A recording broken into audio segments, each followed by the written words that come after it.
రాష్ట్ర వ్యాప్తంగా petrol diesel కొరత కంటిన్యూ అవుతోంది. ఏ బంక్ చూసినా భారీ క్యూ లైన్లు దర్శనమిస్తున్నాయి. ఆయిల్ ట్యాంకర్ల డ్రైవర్లు సమ్మె విరమించినా ఇంకా బంకులకు పెట్రోల్ స్టాక్ రాకపోవడంతో చాలా పెట్రోల్ బంకుల్లో నో స్టాక్ బోర్డులు కనిపిస్తున్నాయి. అటు 1-2 చోట్ల బంకులు ఓపెన్ అయినా అక్కడ మాత్రం వాహనదారులు క్యూ కట్టారు. మరిన్ని డీటెయిల్స్ మా ప్రతినిధి నాగేందర్ అందిస్తారు. Nagender, over to you.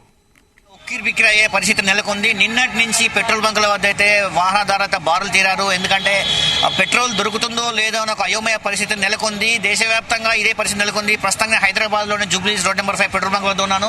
చూడొచ్చు, ఒక్కసారి మొత్తం వందలాది మంది వాహనాలు అయితే బారులు తీరాయి. కరెక్ట్ గా ఇది ఉదయం ఆఫీస్లోకి వెళ్లే సమయం. ఇది వాహనాలంతా కూడా బారులు తీరాయి పెట్రోల్ బంక్ కోసం. అయితే దేశవ్యాప్తంగా ఏదైతే ప్రవేశపెట్టారో కేంద్ర ప్రభుత్వం ఏదైతే చట్టం తీసుకొచ్చిందో హిట్ అండ్ రన్ కేసు సంబంధించి లారీ యజమానులకు ఇది తీవ్ర బుద్ధిబండలా మారుతుంది. లారీ యజమానులకైతే ఇది ఒక తీవ్రమైన ఇబ్బందిని నెలకొనే చట్టం. ఇది మాకు ఈ చట్టం వద్దనే నిరసిస్తూ 3 రోజుల నుంచి కూడా సమ్మె చేపట్టారు. సోమవారం మంగళవారం నుంచి లారీ ట్యాంకర్లు సమ్మెలో పాల్గొన్నాయి. సో ఒక్కసారిగా దేశవ్యాప్తంగా పెట్రోల్ బంకుల్లో పెట్రోల్ కొరత అయితే నెలకొంది. ఈ నేపథ్యంలోనే పెట్రోల్ బంకుల వద్ద అయితే వాహనదారులు బారులు తీరారు. తమ వాహనాల్లో పెట్రోల్ నింపుకోవడానికి అయితే చూసుకోవచ్చు. ఒక్కసారి ఎంతమంది వెయిట్ చేస్తున్నారో చూసుకోవచ్చు. టూ వీలర్ సెక్షన్ ద్విచక్ర వాహనదారులంతా సరిగ్గా ఆఫీస్కి వెళ్ళే సమయం కాబట్టి మొత్తం వాళ్ళ వెహికల్స్ లో పెట్రోల్ ఫిల్ చేసుకోవడానికి అయితే వెయిట్ చేస్తున్నారు.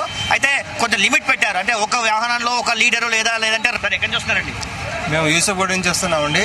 నిన్న రాత్రి నుంచి దగ్గర 10 స్టేషన్లు 10 పెట్రోల్ స్టేషన్లు తిరిగాము.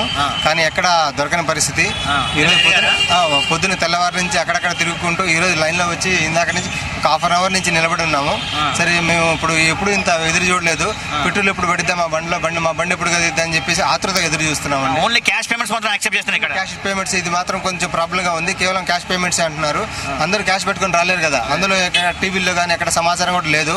దీనివల్ల ఏంటంటే వాహనాలందరూ బాగా ఇక్కట్లు పడే అవకాశం ఉంది. కానీ ఈ రవాణా శాఖ సంబంధించి ఒక కీలక ప్రకటన వచ్చింది. పెట్రోల్ కోసం ఎవరు ఆందోళన చెందాల్సిన అవసరం లేదు అని అంటున్నారు. కానీ ఎందుకు మరి ఇంత గందరగోళం నెలకొందంటారు?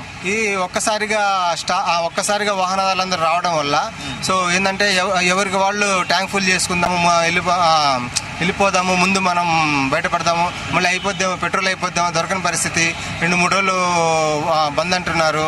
మరి ఎట్లా అనేది ఆందోళన ఉండడం వల్ల ఈ ప్రాబ్లం అంతా నడుస్తుంది. ఒక గవర్నమెంట్ కానీ ఒక ఆదేశాలు జారీ చేసి ఎలా ఉంటుంది పరిస్థితి ఎలా ఉంటుందని వివరించగలిగితే కొంతమేర తగ్గే అవకాశం ఉందని మేము అనుకుంటున్నామండి.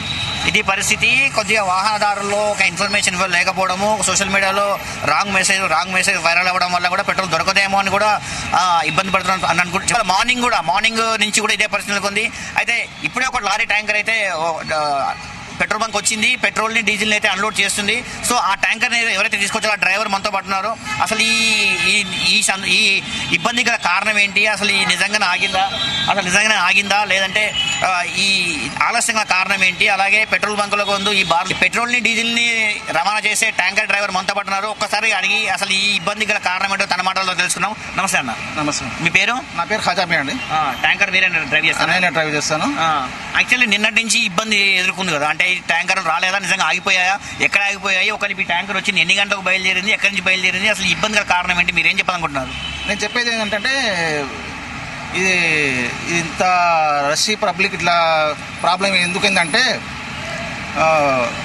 ఆల్రెడీ ప్రభుత్వం నుంచి ఒకటి రేట్లు తగ్గిస్తున్నాని ఇష్యూ చేశారు. దాంట్లో స్టాక్ పెట్టుకోలే బంకు యజమానులు. ఆ తర్వాత సెంటర్ నుంచి మా మోదీ సార్ అనే మోదీ సర్కార్ సెంటర్ నుంచి మోదీ సార్ మాకు ఒక ప్రాబ్లం చేసింది. ఏంటంటే ట్రక్కు యాక్సిడెంట్ అయితే మీ 10 లక్షలు కట్టాలి అనేది. యాక్సిడెంట్ అయిన అతన్ని తీసుకుపోయి హాస్పిటల్లో జాయిన్ చేయాలంటే అంత ఓషుగా మేము ఉంటామా? చెప్పండి సార్, ఉంటామా? మేము బతుకు తెరువు లేకనే మేము 10 లక్షల పైసలు ఉంటే మేము ఈ జీతాలు ఎందుకు చేస్తాం? మేము దాని గురించి కూడా ఇంత ఇష్యూ అయ్యి 2 రోజుల నుంచి మేము డ్రైవర్లలో స్ట్రైక్లో వెళ్ళినాము. ఆ తర్వాత నిన్న కొద్దిగా సెంటర్లో కొద్దిగా మాట అయినందుకు సాల్వ్ చేసినాము. అంతే ఈ ప్రాబ్లం. ఈ ట్యాంకర్ ట్యాంకర్ డ్రైవర్ చెప్తున్న మాట ఇది.